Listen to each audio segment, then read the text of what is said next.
কওম, ওহে আমার ইমানদার বান্দারা শোনো শোনো, খবরদার কখনো কোনো মুমিন বান্দারে ঠাট্টা করো না, অবজ্ঞা করো না, ঠাট্টা করো না।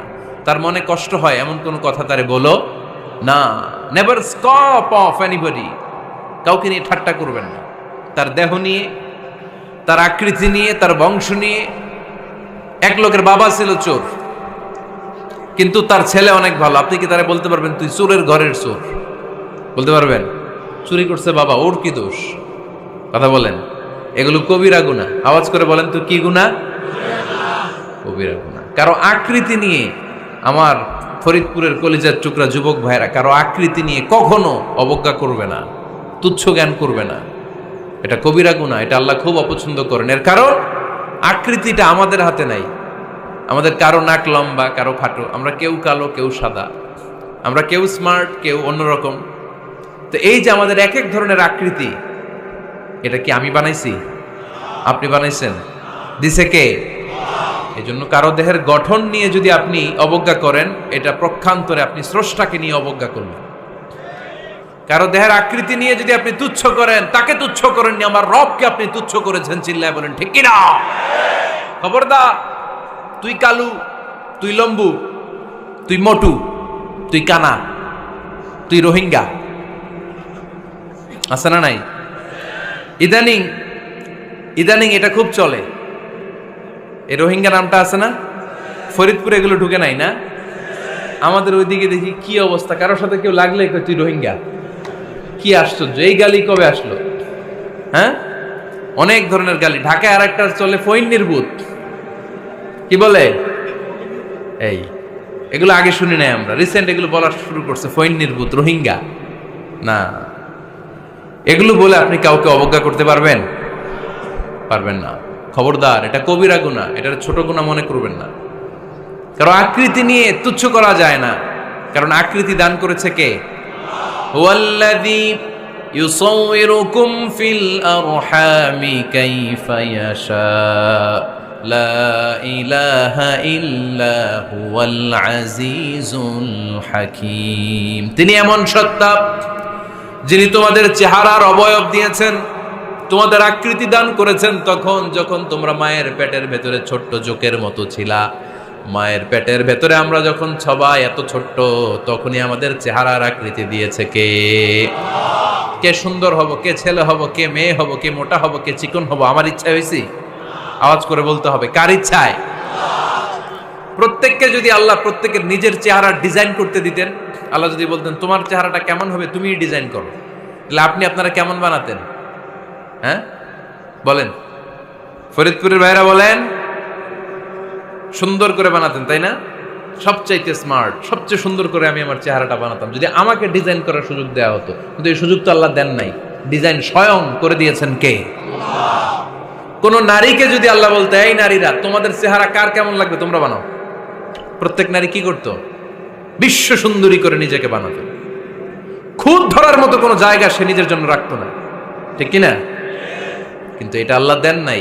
এই আকৃতিটা আমাদেরকে সরাসরি দান করেছেন কে?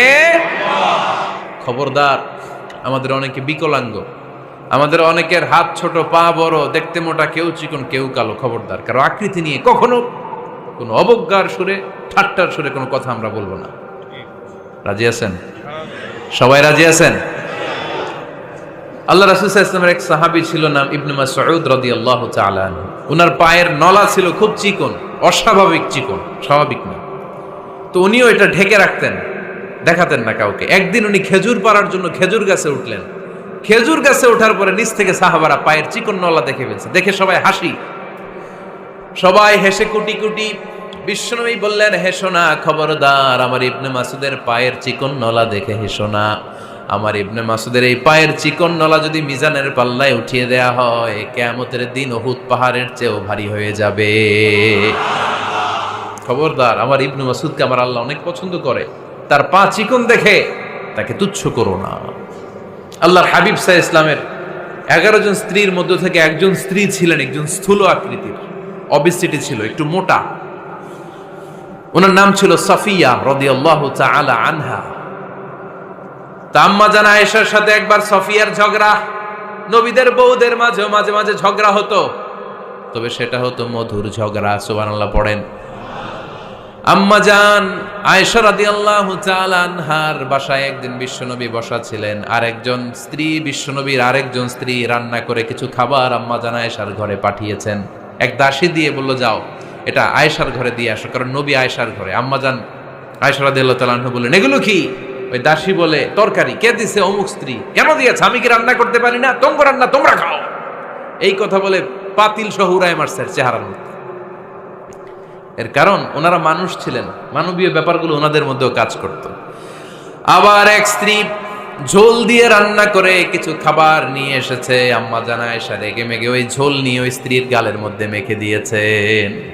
বিশ্বনবীর আরেক বউয়ের গালের মধ্যে ওই ঝোল লাগাই দিচ্ছে। এবার ওই স্ত্রী বিশ্বনবীর কাছে যেয়ে বলে, ইয়া রাসূলুল্লাহ, দেখেন আয়েশারে আপনি বেশি আদর করেন তো, দেখেন কি করে আমাদের সাথে। এই যে আমাদের গালের মধ্যে ঝোল মাখাই একেবারে মেকআপ বানাই দিচ্ছে। বিষ্ণু ইসা ইসলাম বললেন, তাই আয়েশাকে ডাকো। আম্মা জান আয়েশা রাদিয়াল্লাহু তাআলা আনহা আসলেন। আল্লাহ রাসূল সাল্লাল্লাহু আলাইহি ওয়াসাল্লাম বললেন, তুমি কি আমার এই স্ত্রীর সাথে এমন আচরণ করেছো? আম্মা জান আয়েশা বললেন, করেছি। কেন? আম্মা জান আয়েশা বললেন, তখন মেজাজটা গরম ছিল, এখন বুঝতে পারতেছি আসলে এই কাজটা করা ঠিক হয় নাই। এবার বিশ্বনবী বিচার করবেন। বিশ্বনবী বললেন, আল কিসাস, যেমন করা হয়েছে বিচার হবে তেমন। তোমার গালে যেমনি ঝোল লাগাই দিছে, তুমি একটু ঝোল নিয়ে আয়েশার গালে লাগাই দাও। সুবহানাল্লাহ পড়বেন না? ওই স্ত্রীও কিছু ঝোল নিয়ে আম্মা জান আয়েশার গালে লাগাই দিল। এখন দুইজনে হাসতেছে, বিশ্বনবীও হাসলেন, আরশের উপর থেকে খুশি হয়ে গেলেন। কে? তো স্ত্রীদের মধ্যে মাঝে মাঝে এটা ঘটতো। সাফিয়া রাদিয়াল্লাহু তাআলা আনহা ছিলেন একটু মোটা। আম্মা জান আয়েশা বললেন, ইয়া রাসূলুল্লাহ, দেখেন আপনার মুটি বউ, আপনার মুটকি বউ, এই মুটি বউ বলে একদিন একটা গালির মতো দিয়ে ফেলছে। আল্লাহ রাসূল সাল্লাল্লাহু আলাইহি ওয়াসাল্লাম রেগে গেলেন, বললেন, আয়েশা এটা কেমন কথা তুমি বললা মুটি? আমার সাফিয়ারে তুমি মুটি বলে গালে দিলা রে আয়েশা। ইয়া আয়েশা লাকাদ কুলতিলা কালিমা লাউ মুজিজাত বিমাইল বাহরি লামাজাজাতহু। এমন একটা মন্তব্য তুমি সাফিয়ার ব্যাপারে করে ফেলেছো রে আয়েশা, এই কথাটা যদি সাগরের নীল পানির মধ্যে ছেড়ে দেয়া হয়, এই কথার পঙ্কিলতার কারণে, এই কথার কর্দমাক্ততার কারণে, এই কথার পঙ্কিলতার কারণে সাগরের সব পানিগুলো মুহূর্তের মধ্যে কালো হয়ে যাবে। এই কথাটা সাগরে ফেলে দিলে সাগরের নীল পানি পুরোটা কালো হয়ে যাবে। আয়েশা, খবরদার, কাউকে তুচ্ছ করে অবজ্ঞা করে কখনো কিছু বলা যাবে না। এই জিহ্বাটা এটা ভয়ঙ্কর একটা অঙ্গ। বেশিরভাগ পাপ এই জিহ্বা দিয়ে হয়। কি দিয়ে হয়? এজন্য সাহাবারা জিহ্বা ধরে মাঝে মাঝে জিহ্বার মধ্যে ব্যাত মারতেন আর বলতেন, জিহ্বা তোর জন্য আমি আটকে যাব কিয়ামতের দিন। আমলিক আলাইকা লিসানাক, নিজের জিহ্বার মালিক নিজে হন। আপনার জিহ্বার মালিক যেন শয়তান না হয়ে যায়। জিহ্বা আপনার, শয়তানের ভাষায় আপনি কথা বলেন কেন? খবরদার, প্রতিটা কমেন্ট, প্রতিটা কথা, প্রতিটা মন্তব্য, এগুলোর ব্যাপারে কিয়ামতের দিন পাই টু পাই করে আপনার কাছে আল্লাহর সুপ্রিম কোর্টের কাঠগড়ায় দাঁড় করিয়ে আপনারা জিজ্ঞেস করবে কে? এজন্য বিশ্বনবী বলছেন, মাইয়াদমানলি মা বাইনা লিহিয়াইহি ওয়া মা বাইনা রিজলাইহি আদমান লাহুল জান্নাহ। আমার কোন উম্মত যদি দুইটা অঙ্গের গ্যারান্টি আমারে দেয়, আমি আমার উম্মতকে জান্নাতের গ্যারান্টি দেব। দুইটা অঙ্গের, একটা হলো জিহ্বা আর একটা লজ্জাস্থান। দুই চোয়ালের মাঝে যা থাকে লিজ্জা, জিহ্বা, আর দুই পায়ের মাঝখানে যা থাকে লজ্জাস্থান। এই দুইটা অঙ্গের গ্যারান্টি যদি বিশ্বনবীকে আপনি দেন যে নবী, জিহ্বা আর লজ্জাস্থান এই দুইটা অঙ্গের কোনো পাপ আমি করব না, নবী বলে, আমি দুনিয়ায় তোমার জান্নাতের গ্যারান্টি দিলাম। এজন্য জিহ্বাটারে সামলান, যা মনে চায় বললেন। খবর আছে না নাই? খবর আছে।